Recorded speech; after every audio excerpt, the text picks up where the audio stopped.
can enhance livelihoods and increase resilience and competitiveness of businesses in Uganda by looking at the utilization of energy.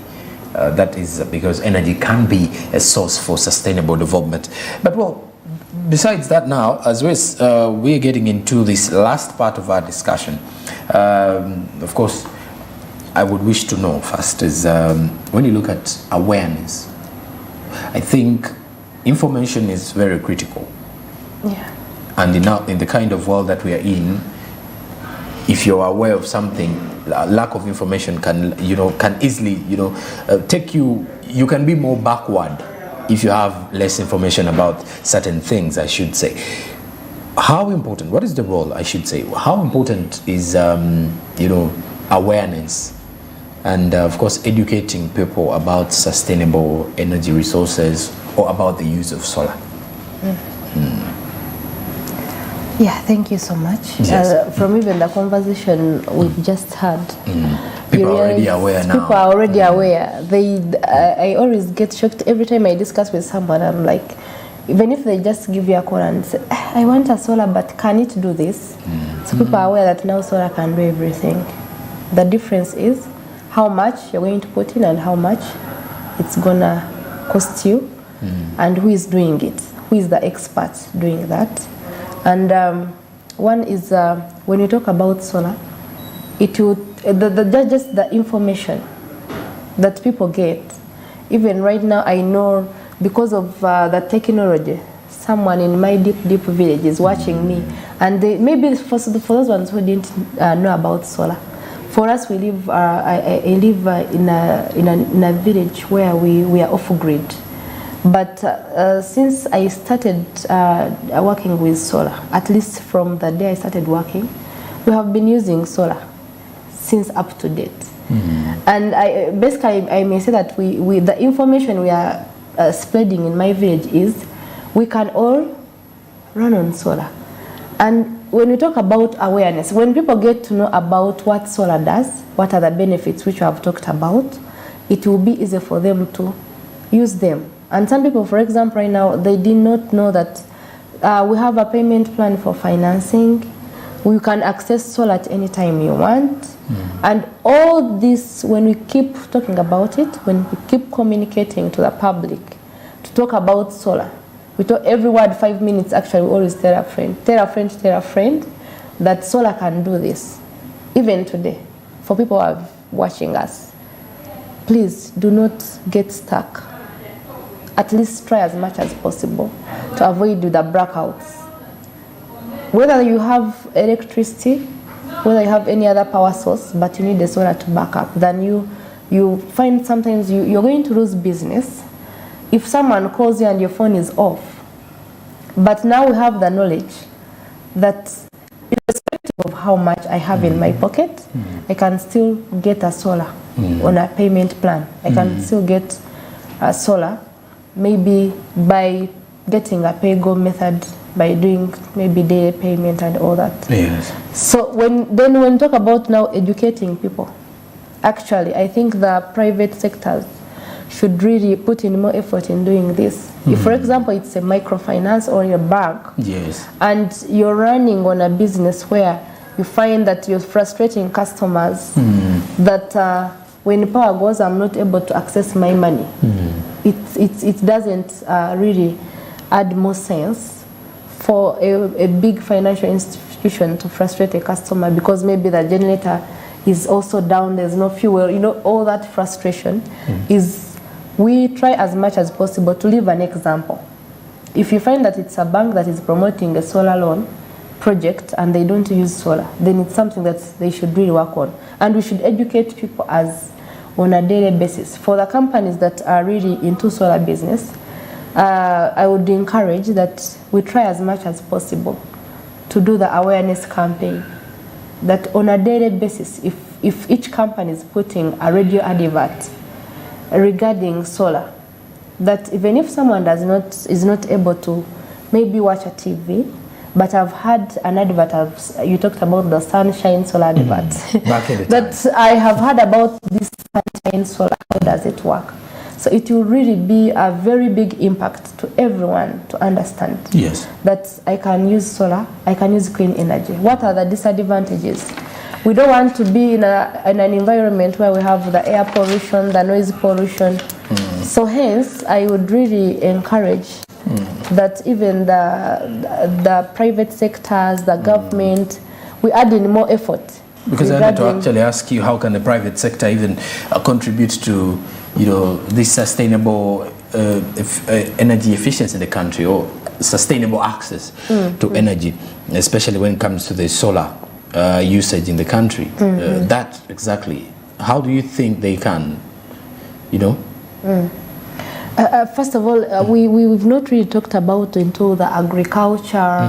We didn't talk about the solar dryers. We didn't talk about solar is wide. Yes. So for today, if we talk about these private sectors, how are they really going to impact on people's lives? As I talked about living by an example. Very true. Let's start by us, the private companies. If you have a company, at least try to put a solar in place, whereby it's for your benefit, but at the same time, it's bringing an impact. And it's also communicating to someone who is not using the solar, that solar is affordable and it's sustainable as well. Okay. So I also would wish to encourage for these private sectors that can really afford even to do some donations. They can. They do a donation to a health center where it is completely off-grid. They also do the awareness campaign by just giving in, like if let's say you have a promotion for a product, do an example by giving out to maybe a health center, whereby we have had like several projects that are being done by solar companies during COVID.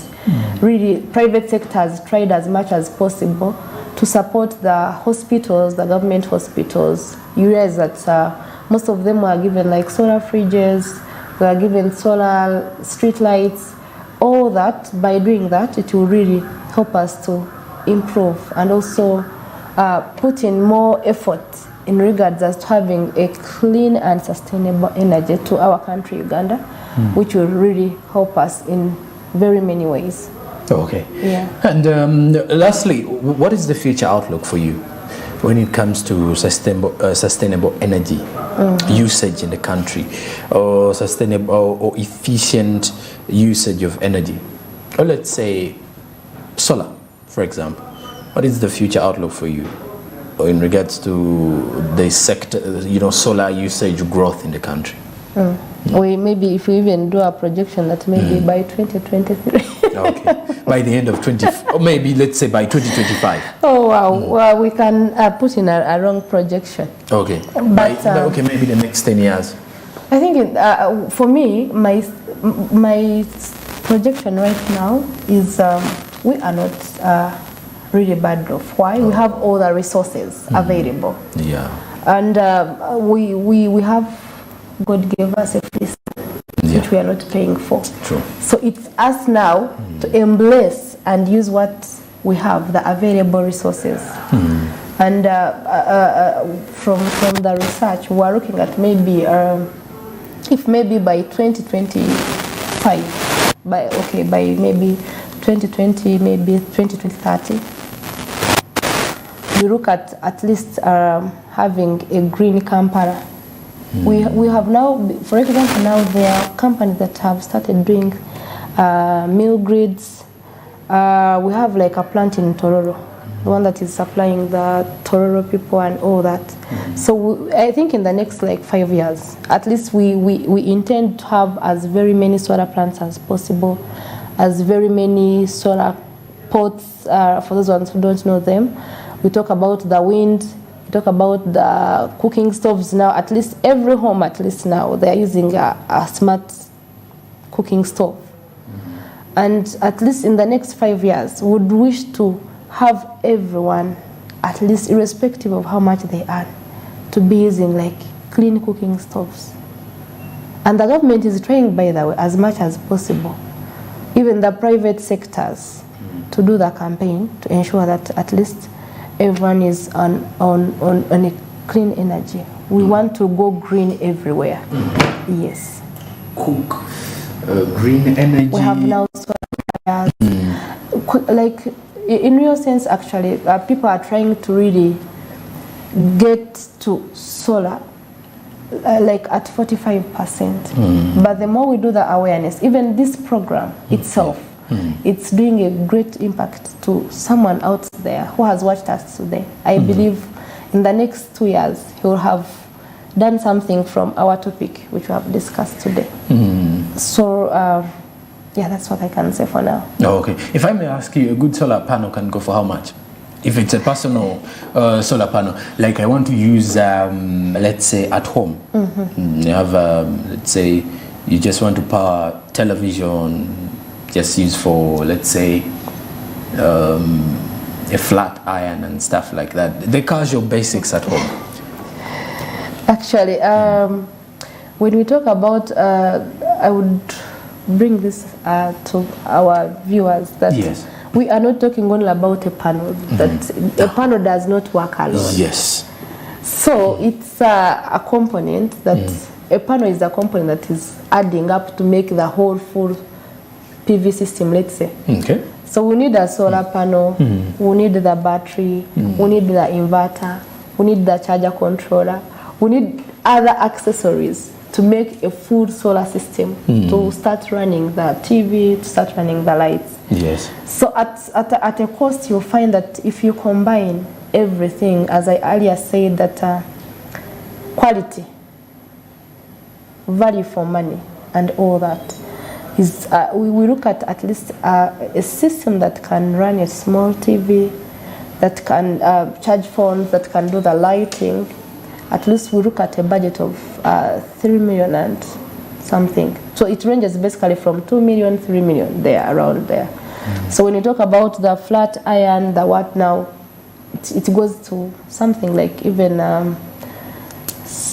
10 million, 17 million, depending on the component someone is using.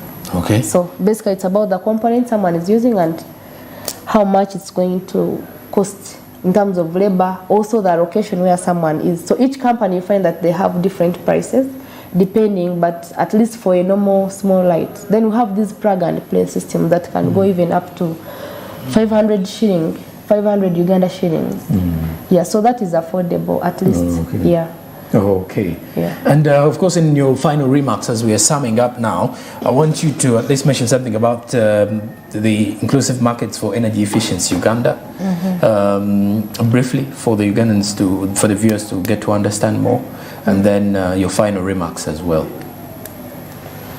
Thank you so much for hosting me, and as a person who has been really in the market and basically in solar and also in other products, I would say that we are going to try as much as possible. What we need most important is let's add the efficiency to access.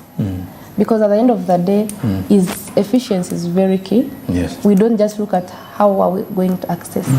So I would like to advise that for every successful business, for every successful market, it would really put in consideration the three things: the quality, the efficiency, the after sale, and the visibility.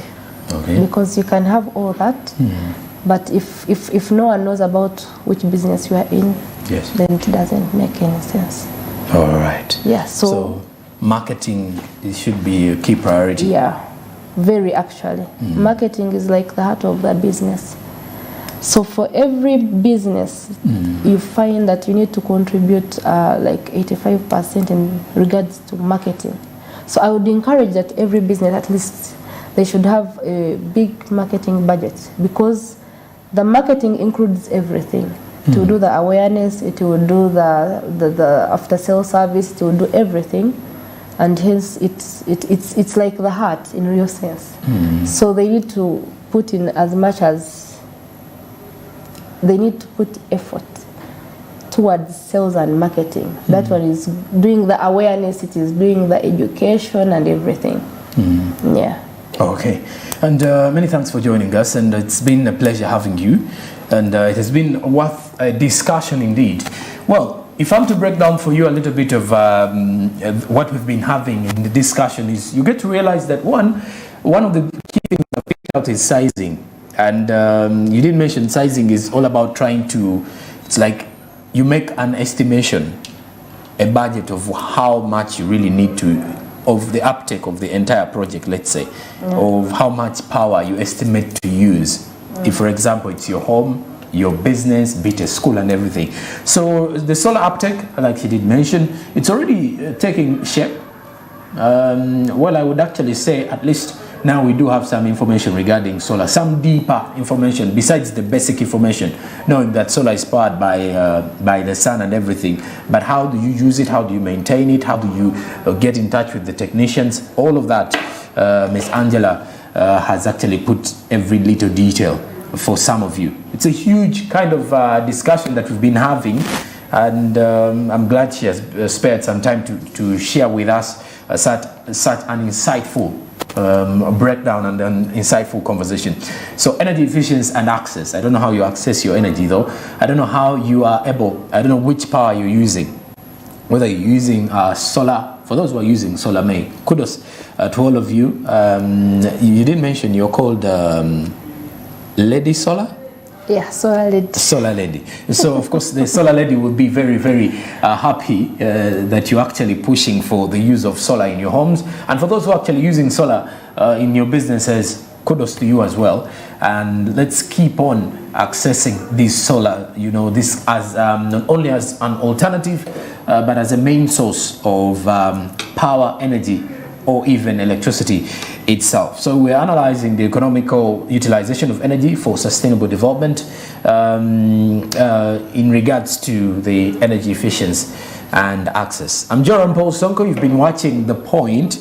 Till next time, but remember to follow us on our socials: Twitter, Smart24 TV, Facebook is Twitter is Smart24 TV now, Facebook Smart24 TV official, Instagram is Smart24 TV with an underscore, Smart24_TV. The website is www.smart24.tv/it with news. That is if you want to get real updates of both international and real-time updates of both international and local news happening across the globe.